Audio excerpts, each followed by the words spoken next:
रत्नागिरी नगर परिषद आणि निवडणूक शाखेतर्फे सर्वेक्षण पथके नेमण्यात आली आहेत। सारडी स्टॉप आणि परटवणे येथे संशयास्पद वाहनांची तपासणी कसून केली जाते। विशेष चारचाकी वाहनांची तपासणी करताना अधिकारी वर्ग दिसत आहे। अहोरात्र तपासणी अधिकारी आणि कर्मचारी आपली प्रामाणिक सेवा बजावत असल्याने नागरिकांमधून समाधान व्यक्त होत आहे। शासनाने वाहन तपासणीचे जे निर्देश दिले आहेत त्या पद्धतीने वाहन थांबवून सामानाची ही कसून पाहणी केली जाते। विशेष म्हणजे ज्या वाहनांची तपासणी करण्यात आली आहे त्याची नोंद तपासणी अधिकारी यांनी केली असल्याने अशा वाहनांना परतीच्या मार्गावर जाण्याची सूटही दिली जात आहे। परत जिल्ह्यातून येणाऱ्या वाहनांची देखील तपासणी केली जात आहे।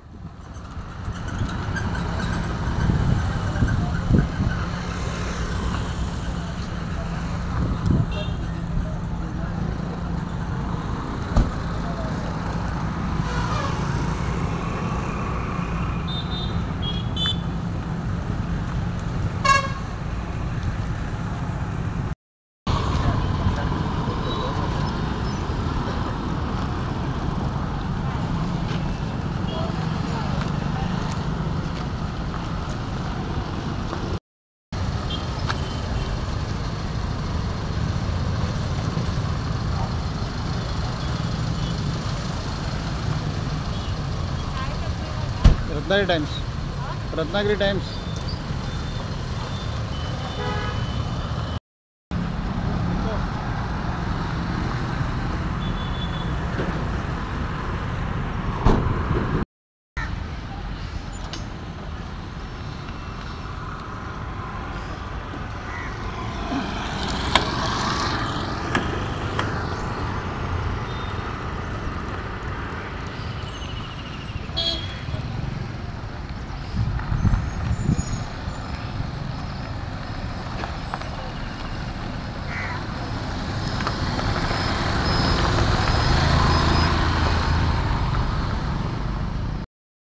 आम्हाला निवडणूक आयोगाने जे काही सूचना दिलेल्या आहेत त्यांचं आम्ही पालन करतो आणि काटेकोर गाडीची तपासणी केली जाते। त्यांचे नाव नंबर कुठून आले कुठून जाणार आहेत त्यांचं ठिकाणासह आम्ही त्यांची चौकशी करतो आणि रजिस्टरमध्ये नोंद घेतो आणि वरिष्ठांनी दिलेल्या सूचनांचं पूर्णपणे पालन करतो आम्ही। हे तुम्ही रत्नागिरी नगर परिषदेतर्फे करताय?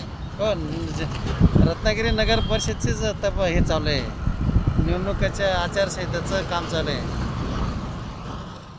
दिवसभरामध्ये किती गाड्या तपासताय तिथे? आणि आता आमचं जर कसं आहे, आम्ही 8 घंट्याची ड्युटी असते ना, 40-50 पर्यंत जातात। काय नाव सर आपलं? नाव कसं? सुधाकर वाघ्या। टाइम्स डिजिटलला लाईक करा, सबस्क्राईब करा, शेअर करा आणि बेल आयकॉन दाबायला विसरू नका। पाहत रहा टाइम्स डिजिटल।